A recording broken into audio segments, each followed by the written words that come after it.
top challenges that are cited in the report, I think they're just a direct reflection of the market trends and the opportunities that we're seeing around cybersecurity and business resiliency, and the optimism that MSPs have for the industry over the next couple of years. Welcome to another Beyond the Horizons podcast. I'm Pete Roythorne, and today I'm joined by Enable Head Sales and Marketing Nerd Stefanie Hammond, who is no stranger to being on this side of the camera. So welcome, Stefanie. Awesome. Thank you, Pete, for having me again on the podcast. So today I want to dive into some of the challenges that MSPs are facing as per the results that came back from the MSP Horizons report. So firstly, let's start off with the overall figures that came back. So basically, if we looked at the general overall figures, what it's saying is that I suppose there are 3 or 4 kind of key challenges. None of them are particularly coming out as being majorly ahead of each of one another. But one thing that is current with last year, for example, is that new customer acquisition is a big challenge. Yes. I mean, the others I think that fell into the top 4 were generally kind of upskilling staff, securing customer infrastructure, and also customer budgets, which is likely to be a sort of all-pervading, I suppose, challenge for most people, no matter what business you're in. But so, what did you take from these figures?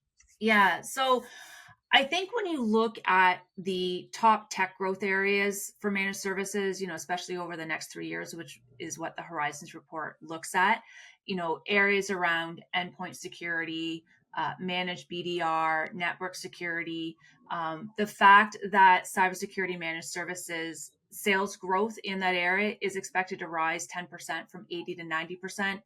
And then when you look at the M&A part of the report, 90% of MSPs surveyed, they are showing significant interest in M&A. So growth, and I think the opportunity to add in new services into the offering mix is top of mind, obviously, for a lot of the MSPs surveyed. And I think that's what is fueling a lot of the optimism that we read and see in the Horizons report. 40% or more, around 40%, I think it said, Pete, of the MSP surveyed, they're projecting revenue growth of 20% or more in their managed services. So I think those challenges that you spoke about at the beginning, upskilling staff, securing customer infrastructure, retaining staff, bringing in new staff, all those staffing challenges that came out, I think they really make sense, because those would be the typical challenges that are experienced by MSPs who have growth on their mind. And, we all know that the first step of solving, a problem or a business challenge is recognizing that there is a problem or that there is a challenge in the first place. And so I think once you have that problem identified, that's when you start the strategizing. That's when you start trying to figure out what kind of steps and actions you need to take to start kind of chiseling away at that problem. And when you are focused on growth, retaining your skilled staff, so you're not losing them to another growth-oriented MSP, bringing in new staff, investing in upskilling existing staff so that you have a fully qualified team that's competent and ready to go when you're ready to deliver, your new set of services. Those are significant challenges that have to be addressed, and those would be addressed through planning and strategization. And so those top challenges that are cited in the report, although, there's not a lot of difference when we looked at, the top, within the top 3 or top 4, I think they're just a direct reflection of the market trends and the opportunities that we're seeing around cybersecurity and business resiliency, and the optimism that MSPs have for the industry over the next couple of years. So I just think the growth makes sense, that why those are the challenges that we're seeing. One of the things that we did that I think, I've been doing, I suppose, over the past few weeks, and also this is a particular challenge that I set you with prior to coming on here, is that we were able to take the data we had and kind of break that out a little bit more, so that we could start to have some idea how different sizes of MSPs were reacting differently in terms of challenges, right, and what are the different things they were facing. I mean, for example, we just did it really in terms of the boundaries were kind of sub 5 million, 6 to 10 million, and then over 10 million. Looking at those figures, did you see any sort of interesting correlations that jumped out to you? Yes and no. I think each MSP, size, revenue band, I'm just going to call them small, medium, and large for easy identification purposes. They seem to be dealing with their own set of unique business challenges. And those business challenges do seem to be more or less correlated to their overall operational maturity level.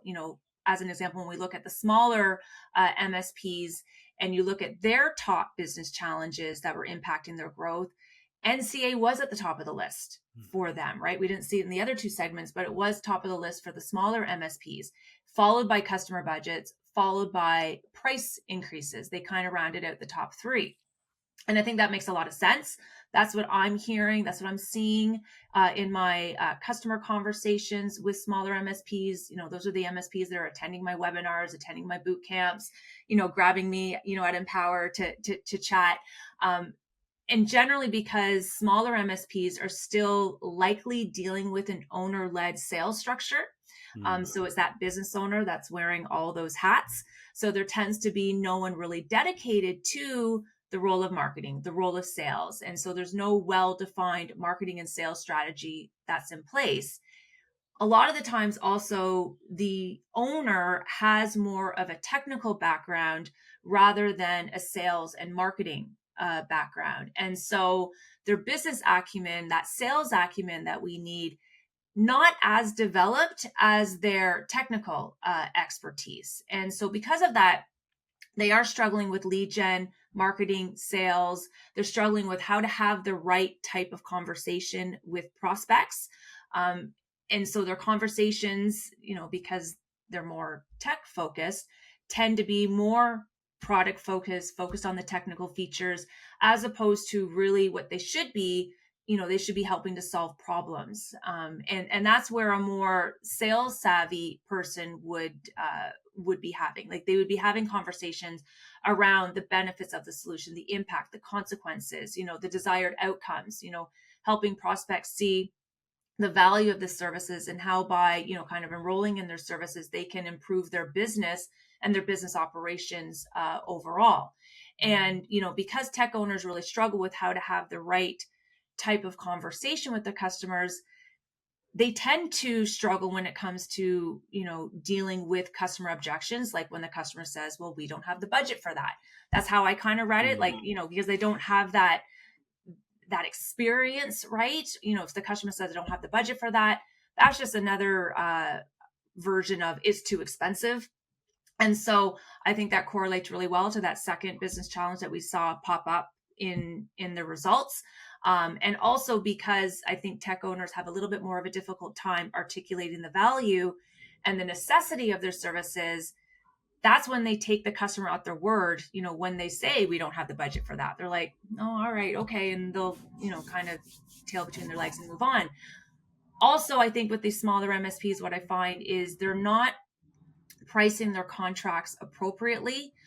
They're not implementing regular price increases into their contracts. So whenever a vendor raises their prices on them, they're the ones that feel it, I think, the most, because they're not pricing things accordingly and they're not making it a regular business practice to raise their prices every year. And so that ends up negatively impacting their own profitability. So again, I think it makes sense in that regard where price increases would round out the top three in terms of their overall business challenges, for that smaller MSP segment. But then when you look at the medium-sized MSPs and the larger MSPs, they tend to have a better handle on their pricing, because they figured out a way to price their services correctly. They figured out a way to sell more convincingly.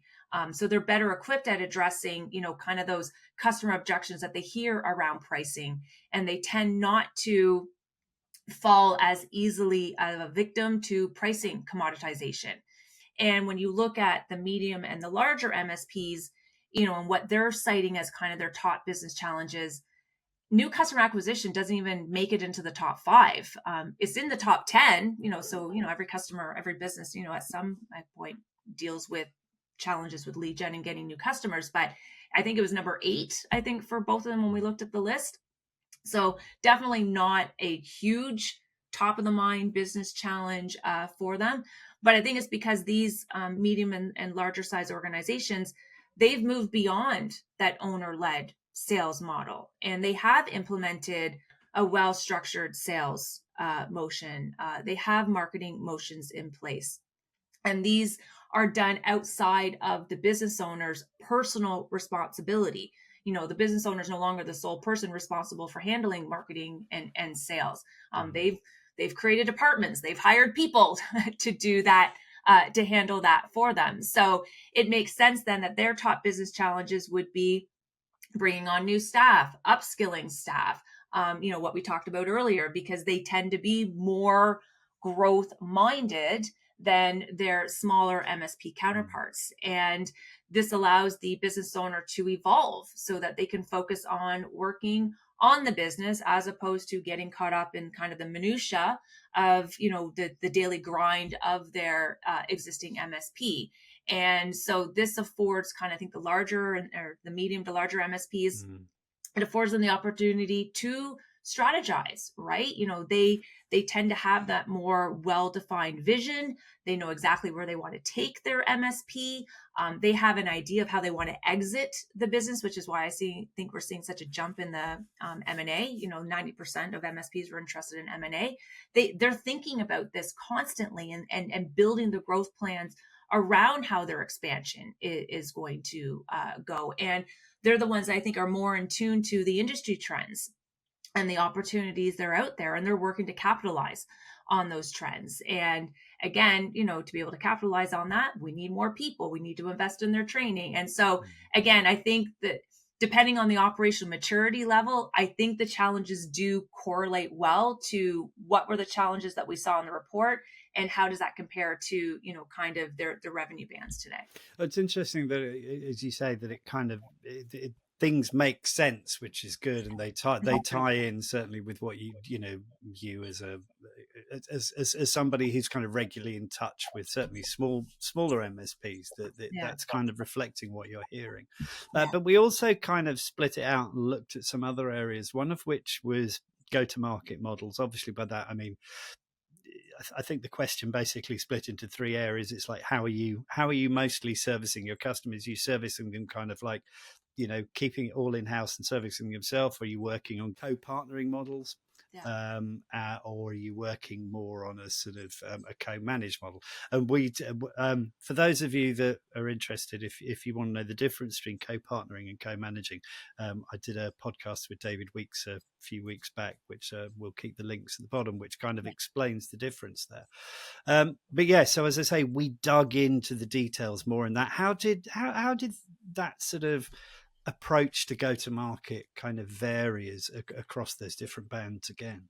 Yeah, and I think when you looked at the different go to market model preferences, I kind of saw the same sort, or I'm projecting the same sort of reasoning and breakdown with that, meaning that when you look at the larger MSP market segment, their preferred go-to-market strategy for 2025 is they want to leverage that co-partnering model, where they want to work, or they're planning to work with other companies or other partners to deliver kind of that full set of solution that's needed for their customers. They've identified the need, and now they've identified a partner. They want to work with that partner to get that service out to their customers. And again, I think it makes sense just because larger organizations, they are growth minded. They tend to have multiple lines of business. And so when they want to spin up a new line of business, they're really focused on time to market and getting those services that they want to begin selling out to the market quickly. And so I think these kinds of organizations, or these size of organizations, again, it's those challenges of, okay, well, I want to take this to market. I need the people, I need the skill sets. But I think they're also mature enough to recognize that they don't need to build it all themselves. They don't need to keep it all in-house, right? Because that's just going to delay their time to market.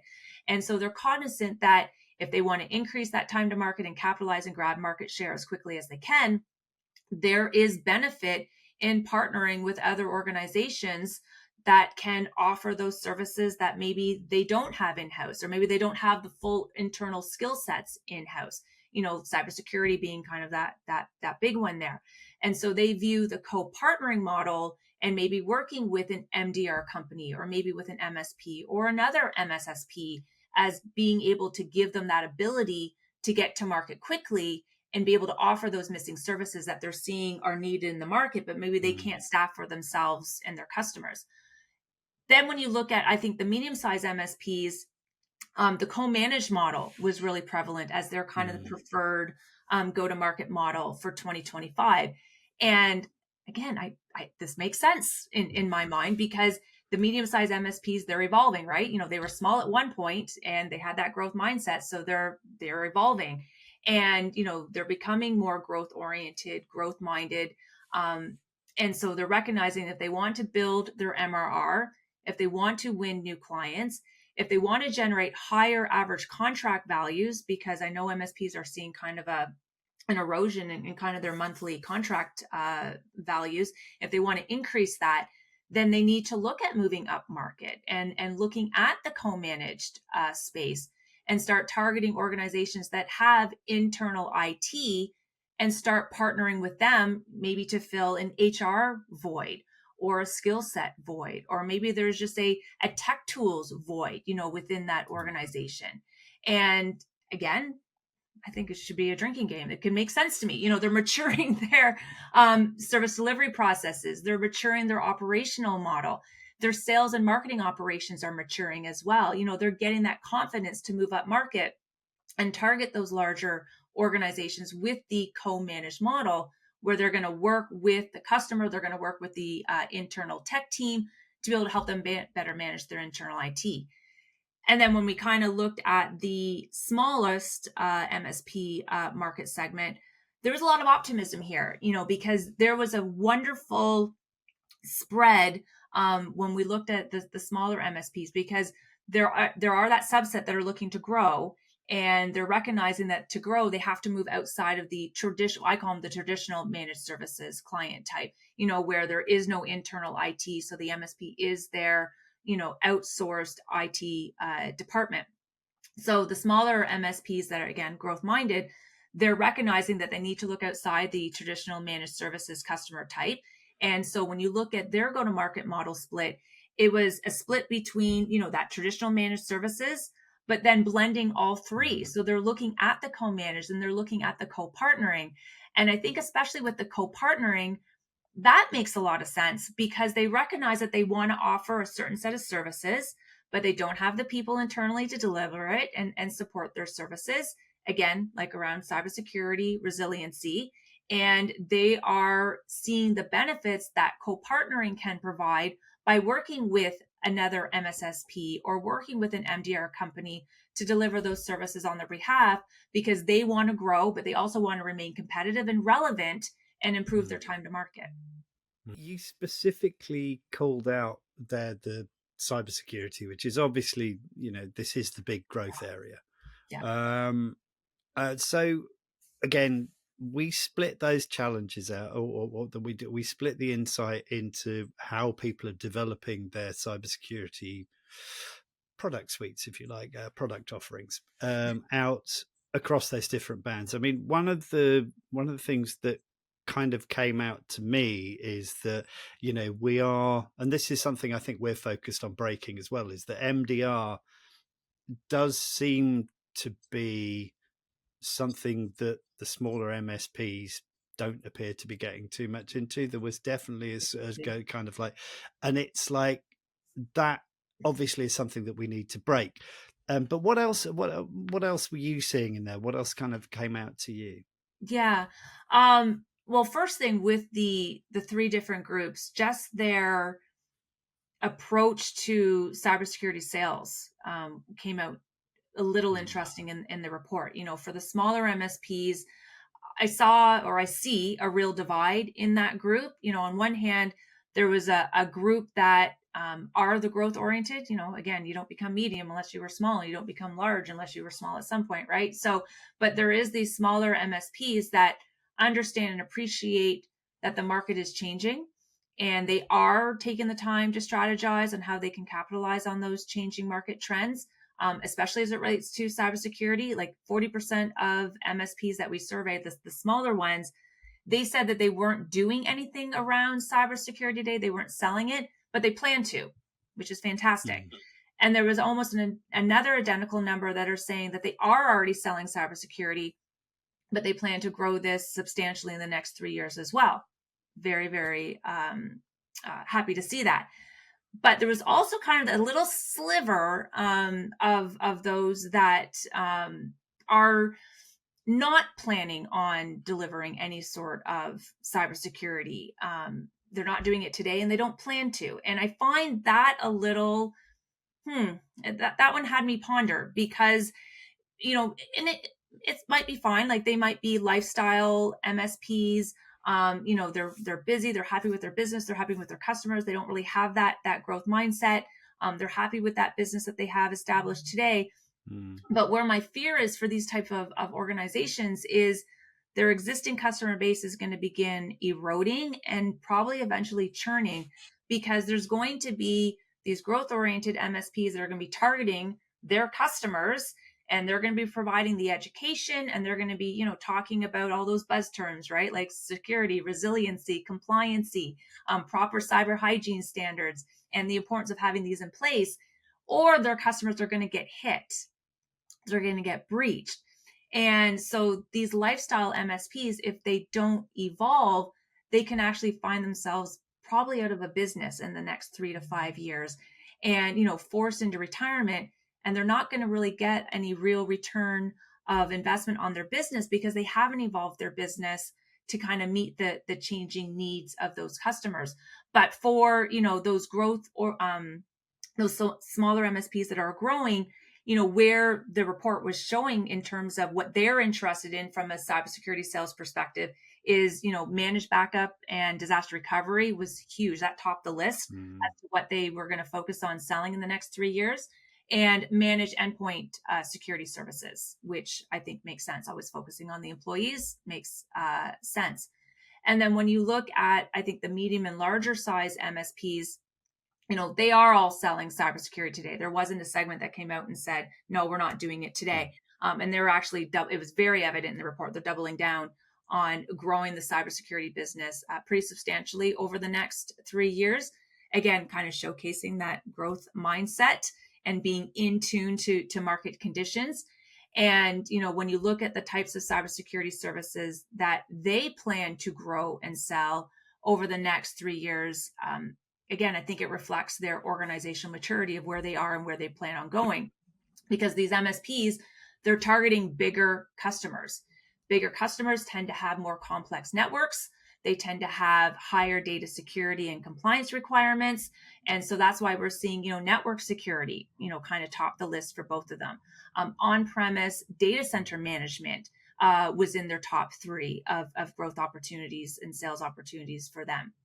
And then endpoint security was on their list as well, because I think there's always going to be value in targeting the employees and doing what is needed, I always joke about bubble wrapping them to keep them from initiating a breach. 68%, 72%, depends on the report that you read, but let's just call it 2/3 at least of breaches are caused as a result of a user clicking on something that they shouldn't have because they got a malicious phishing email or falling for some sort of social engineering tactic.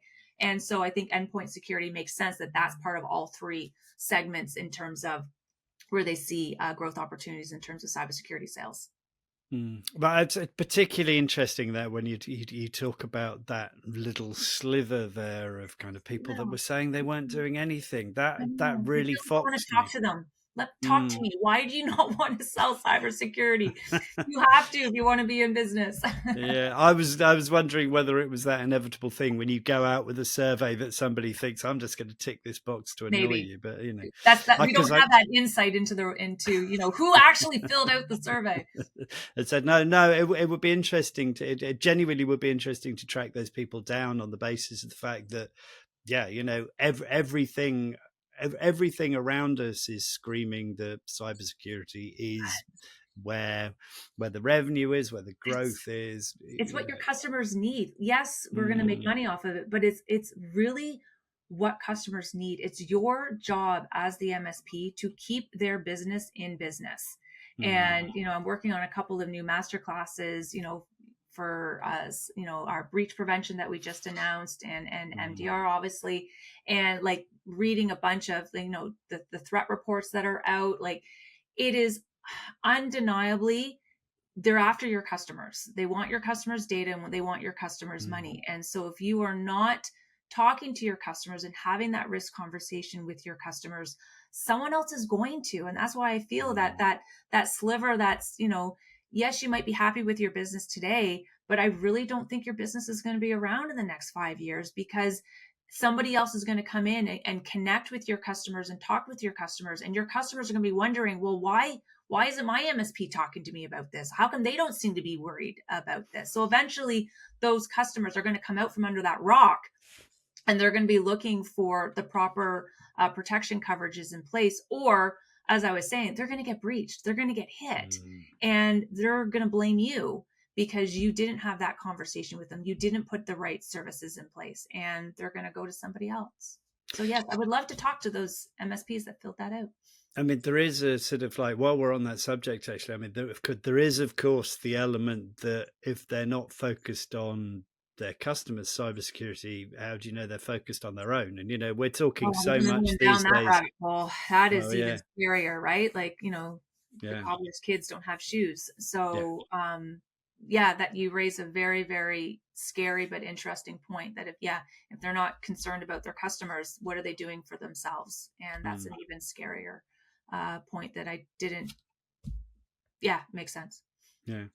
But so moving on from there. So, I mean, obviously, with all these different challenges, what what's the role of vendors really in sort of like should your vendors be working to help you? I mean, so you talk specifically, you talk about masterclasses, so obviously that's something that's the type of thing we're doing. But what should vendors be doing, and sort of wrap that really into what Enable's doing?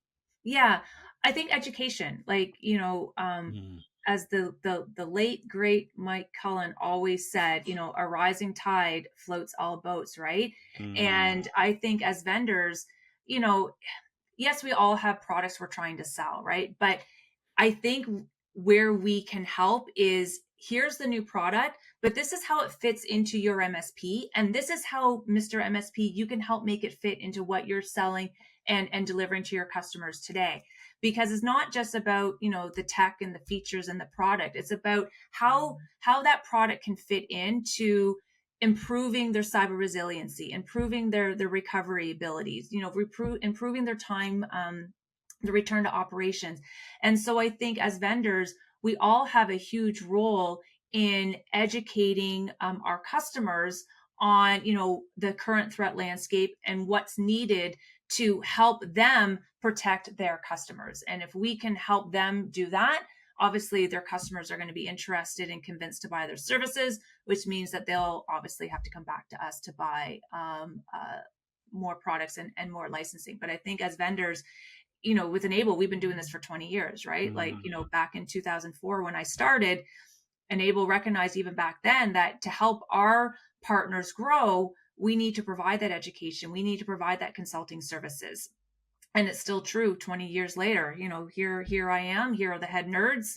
We have our partner success managers, we have a whole bunch of resources that just Enable has available, not just to our partners but to the MSP as an industry as a whole, which I think really does reflect Cullen's mm. philosophy. That there wasn't a meeting that went by where he didn't say a rising tide floats all boats. So yeah, I think vendors should absolutely be playing a key role. Mm. And so, and one of the things that I know, I'm sure we've talked about this before, but I think everyone I speak to within the organization talks about peer groups Mm, and the fact, you know, facilitating peer groups is almost becoming sort a of business table necessity. stakes, really, isn't Yeah, it? Yeah. I would absolutely agree with that. Any successful MSP that I have ever spoken with attribute a large part of their success to their involvement and participation in peer groups. Full Mm, stop. They've recognized that they can't grow alone. And they recognize that they absolutely can benefit from the experience and the life lessons that they hear from other successful MSPs. Um, David Weeks, another person I quote quite a bit, our VP of partner experience. And he just said this, last month in Berlin, right? The answer is in the room, right? Like we are a mm, vendor, but we are not an MSP. We don't live and breathe your life every day like you do. So the answer is in the room. And he always encourages, anybody that attends our road shows, our Empower events, that, no one's a competitor here. And I think that's mm, really, really true. But there is a large contingent of MSPs that don't leverage the power of peer groups, and I really feel that they should. It's kind of my PSA announcement for 2025. And this was evident because, like, when we did Empower in Frisco, Texas last year, I ran a sales and marketing development track. And the first question I asked, there was about 40, 45 MSPs in the room. And the first question I asked was, like, who's part of a peer group? No one raised their hand. And I was shocked. mm, And so I said, all right, well, there's 40 of you in here. All right, this is your new peer group, for today, for our sessions, for the week. It's just an informal peer group.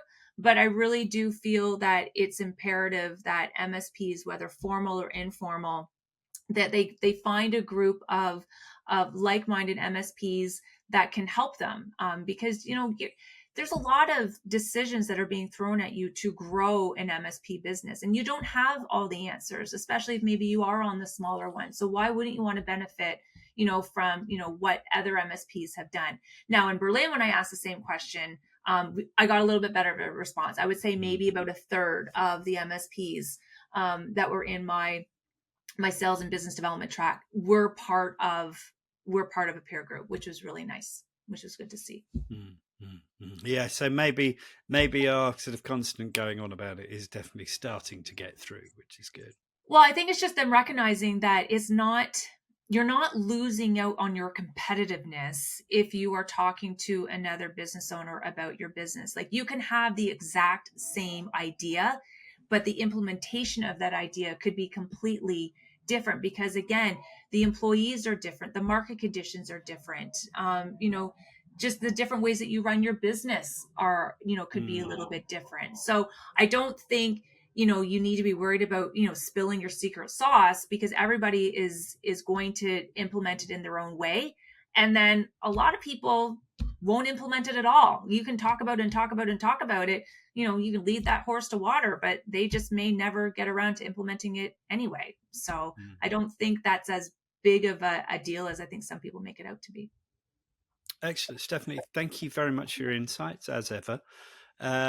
So I really just to wrap up the podcast, I suppose by saying, if there are any MSPs listening out there that aren't focusing on cybersecurity or aren't Only. in pod or aren't in peer groups, please get in touch and tell us why. Absolutely. But then if you did want to get into peer groups, remember we have our business transformation Yeah. team. It's another department that we have here at Enable that helps MSPs focused on growth, but a component of there is a benchmarking and peer group.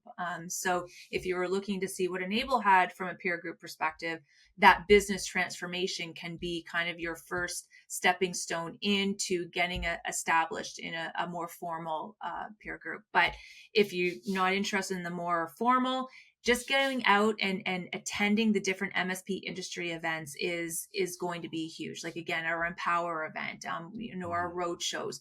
Anytime where MSPs are getting together is a wonderful way to connect and start building that informal peer network. Excellent. Well, thank you for coming on and sharing your Thank you thoughts, for having me. and look forward to having you on again. Awesome. Thanks, Pete. Thanks, everyone.